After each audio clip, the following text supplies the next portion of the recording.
আজকে আমি দেখাবো কিভাবে হাতে মাখিয়ে গরুর মাংস রান্না করা যায়। এখানে প্রথমত আমি দিয়ে দিলাম পেঁয়াজ, রসুন, আদা পেস্ট, দিয়ে দিলাম হলুদের গুঁড়া, দিয়ে দিলাম ধনিয়া গুঁড়া, দিয়ে দিলাম মরিচ গুঁড়া,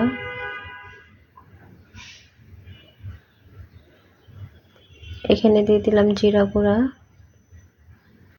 রসুনটা আমি 2 টেবিল চামচ পরিমাণ নিয়েছি।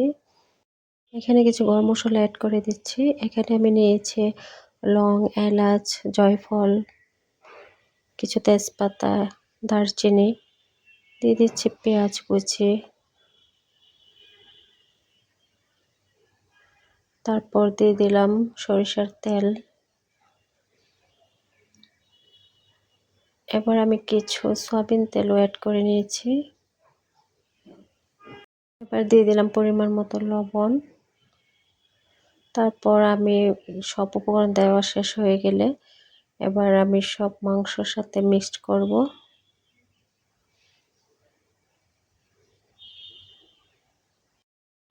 কিছু আলু ভেজে নিচ্ছি মাংসতে দেওয়ার জন্য। সব মাখানো হয়ে গেছে। এবার কড়াইটাকে চুলায় বসিয়ে দেব। আমি এখানে কোনো পানি অ্যাড করিনি, মাংস থেকে পানি উঠেছে, দেখতে পাচ্ছ। আমি এখানে কোনো পানি দিইনি।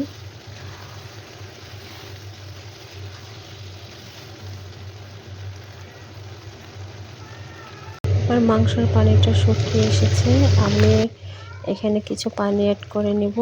এভাবে আমি 3 বার করে অল্প অল্প পরিমাণ পানি দিব আর মাংসটাকে কষিয়ে নেব।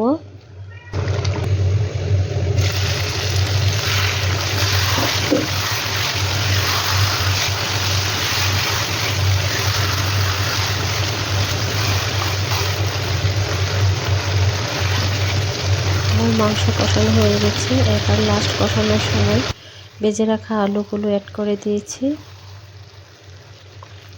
এভাবে আমি কিছুক্ষণ কষিয়ে নেব আলু দেওয়ার পরে।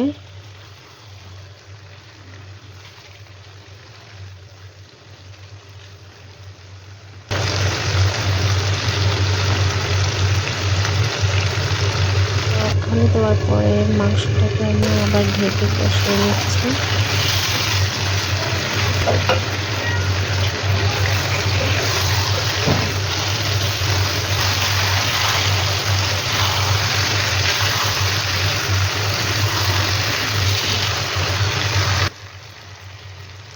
এবার মাংস কষানো শেষ হয়ে গেছে, আমি পরিমাণ মতো ঝোল দিয়ে দিব।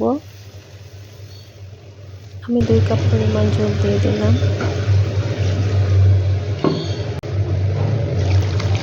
তার আগে কিছু কাঁচামরিচ অ্যাড করে দিলাম। এই তো হয়ে গেল আমার মাংস রান্না।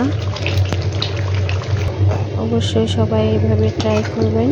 আল্লাহ হাফেজ, ভালো থাকবেন সবাই।